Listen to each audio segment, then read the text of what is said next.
आप और हम में आपका फिर स्वागत है। हम बात कर रहे हैं महबूबा मुफ्ती से, जो बता रही हैं कैसे लगी आग, बुझ सकती थी, रुक सकती थी, क्यों नहीं रुकी। महबूबा जी, एक सवाल आपसे ज़रूर पूछना चाहेंगे। आपने सरकार को 30 जून तक का अल्टीमेटम दिया था, आप लंदन में थी,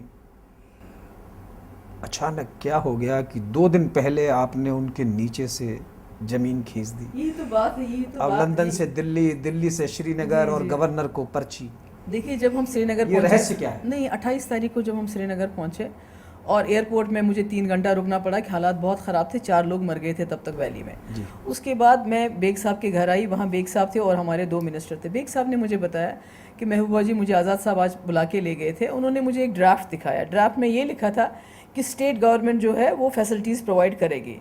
मैंने कहा, बेग साहब कहते हैं, मैंने उनको कहा इसमें तो लैंड का जिक्र नहीं। आज़ाद साहब ने कहा लैंड का जिक्र बाद में देख लेंगे, पर बेग साहब आपको मुझे 10 से 12 दिन का टाइम देना पड़ेगा, क्योंकि पहले मैंने इसको जम्मू में सेल करना है, फिर कंट्री में सेल करना है जी।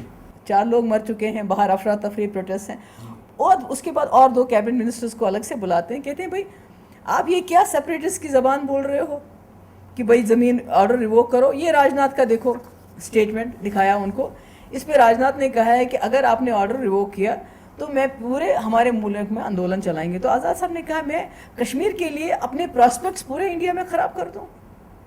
तो इसका क्या मतलब था? इसका मतलब था पीडीपी को ये कहना कि मैं ऑर्डर रिवोक नहीं कर सकता, चाहे कुछ भी हो जाए। अब जो लोग मर रहे थे वो किसके शानों पे आ रहा था? शायद आपको नहीं लगता कहीं ना कहीं वो मामले का हल निकाल रहे, बोले भाई अभी लैंड की बात मत करो, अभी फैसिलिटी की करो और बाद में लैंड की। नहीं, वो बात नहीं, वो तो उसके लिए भी 12 दिन का टाइम मांगते थे, और दूसरे मिनिस्टरों को वो बात नहीं बताई। उनको बताया मैं कैसे कर सकता हूँ, पूरे मुल्क में मेरे प्रॉस्पेक्ट्स खराब हो जाएंगे। हमारा ये लगा हमें कि जब तक पीडीपी सरकार में रहेगी गुलाम नबी आज़ाद, तब तक इसको रिवोक नहीं कर रहे हैं, क्योंकि वो नेशनल कॉन्फ्रेंस के साथ जाना चाहते हैं। नहीं, ये बिल्कुल जानकारी में है, लेकिन फिर भी आपने अगर खुद एक समय दिया, 30 जून का अल्टीमेटम और हमें तो पता चला ना कि गुलाम नबी आज़ाद इसको तब तक नहीं करेंगे जब तक पीडीपी बाहर नहीं निकलेगी। क्योंकि अगर आप याद करें, जिस दिन गुलाम नबी आज़ाद साहब ने रिवोक किया ऑर्डर रिवोक करने के साथ उन्होंने ये ऐलान किया मैंने पीडीपी के रेजिग्नेशन एक्सेप्ट किए हैं, उसको गवर्नर के पास भेजा। उनको डर था अगर मैंने ऑर्डर रिवोक किया, अगर कहीं हाईकमांड ने इंटरवीन करके महबूबा से ये कहा अब तो ऑर्डर रिवोक हो गया, आप ज्वाइन करो, तो फिर मैं पीडीपी के साथ फंस जाऊंगा। तो उनका जो गेम प्लान था नेशनल कॉन्फ्रेंस के साथ जाने का, फिर वो उनका फिर टूट जाता। इसलिए उन्होंने जो ही ऑर्डर रिवोक किया, हमारे जो रेजिग्नेशन एक्सेप्ट कर लिए। मेरा मतलब है वो आपसे पिंड छुड़ाकर नेशनल कॉन्फ्रेंस के साथ जाना चाहते थे। ये तो हमारी बात नहीं, ये तो यहाँ कांग्रेस के सभी लीडर मानते हैं कि गुलाम नबी आज़ाद पहले से ही पीडीपी के साथ जाने के हक में नहीं थे। 2002 में भी वो नेशनल कॉन्फ्रेंस के साथ जाना चाहते थे। ट्रांसफर ऑफ पावर के बाद भी उन्होंने हमेशा कोशिश की, लेकिन उन्होंने पहला फोन मुफ्ती साहब को ही किया।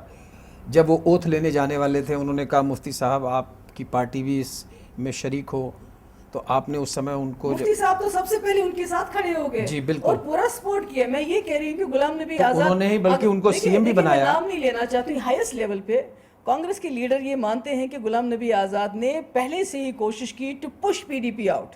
2002 में हमारे पास उनका बयान रिकॉर्ड पर है, जिसमें उन्होंने कहा है कि शायद उन्होंने मुफ्ती साहब को 2002 में फ़ोन करके जो न्योता दिया, वो शायद उनकी ज़िंदगी की भूल थी।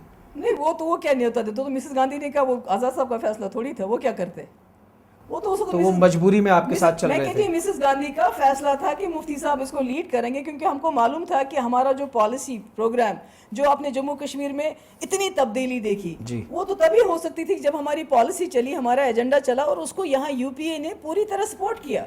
तो इसका मतलब ये हुआ कि गुलाम नबी आज़ाद और पीडीपी बिल्कुल न शुरू से साथ चलना चाहते थे। लैक ऑफ विजन था। अगर गुलाम नबी आज़ाद साहब के पास विजन होता, अगर वो मुफ्ती साहब की तरह चलते कि ये सब चलाना है मामला, तो मुझे लगता है वो हीरो से जीरो नहीं बल्कि हीरो से और सुपर हीरो बन गए होते जम्मू कश्मीर में। लेकिन आपके अचानक सपोर्ट विड्रॉ करने के बाद, जब आपने 2 दिन पहले ही सपोर्ट विड्रॉ कर ली, हालात, तो आपको लगता नहीं कि उससे हालात और बिगड़ गए? नहीं, हालात उससे नहीं बिगड़ गए। हालात बेसिकली नजर संभलने का मौका ही नजर नहीं आ रहा था, आप लोगों को यहाँ नजर नहीं आ रहा था। हालात तो धीरे धीरे तभी बिगड़ना शुरू हो गए जब हर जो कॉन्फिडेंस बिल्डिंग मेजर जो होना था वो सब रुक गया। ज़बानी खर्चा, करप्शन के खिलाफ बात, डेवलपमेंट के बारे में, क्या डेवलपमेंट, क्या डेवलपमेंट? अगर हम कंपैरिजन, हमने अनिल अंबानी साहब को बड़ी रिक्वेस्ट की, तरले करके हमने कहा जो धीरूभाई अंबानी जो इंस्टीट्यूट है, आप कश्मीर में भी एक ब्रांच खोलिए। उन्होंने श्रीनगर में जायज़ जगह भी सिलेक्ट कर ली, गुलाम नबी आज़ाद साहब ने नहीं होने दिया। हमारा कैंपस बनाया मुफ्ती साहब के टाइम में, 3-4 यूनिवर्सिटी कैंपस, जम्मू में 2, कश्मीर में 2, जो कश्मीर में काम चल रहा था, बारामूला में, अनंतनाग में, जहाँ मुफ्ती साहब छोड़ गए वहीं छोड़ गए। गुलाम नबी का कहना है 60 सालों में इतना पैसा कभी सेंटर से नहीं आया जितना। उनको ये पूछना चाहिए इस्तेमाल का। वो खुद असेंबली में उनका रिकॉर्ड है कि 10% पैसा भी खर्च नहीं हुआ है। जहाँ पर 1000 करोड़ था वहाँ 100 करोड़ भी खर्च नहीं कर सके। ऐसी तो, क्योंकि हर एक को करप्शन के दायरे में, सारे लोग करप्ट हैं। सिर्फ मैं एक अच्छा हूँ तो अफसर भी डर गए काम करने से।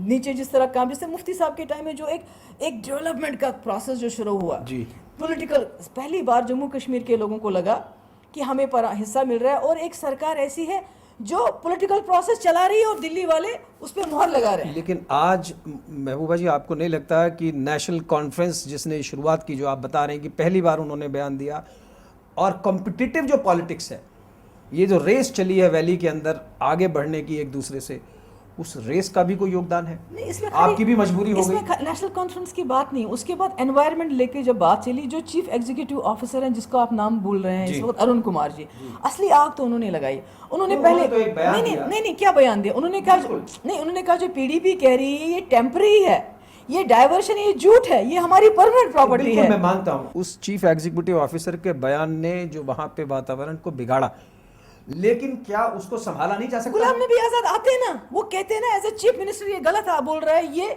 लैंड जो है ये डाइवर्शन है, टेम्पररी है, और इसको कोई हक नहीं पहुंचता है कम्युनल स्टेटमेंट देने का। गुलाम नबी आजाद ने 16 तारीख से लेके 26 तारीख तक कोई स्टेटमेंट नहीं दिया। करेक्ट। और जब 26 तारीख को स्टेटमेंट दिया तो उसके बाद कहा ये तो बेग साहब ने किया, ये तो काजी अफजल ने किया, बाकी कोई एक्सप्लेन नहीं किया। बिल्कुल सही कह रहे हैं, लेकिन मैं यही कह रहा हूँ कि एक दूसरे से स्कोरिंग के अंदर, स्कोरिंग नहीं, देखिए आपको अगर हम नेशनल कॉन्फ्रेंस और पीडीपी एज अ पार्टी करे कम्पीट, वो एक, मगर एज ए चीफ मिनिस्टर आपकी रिस्पॉन्सिबिलिटी बहुत ऊंची होती है जी।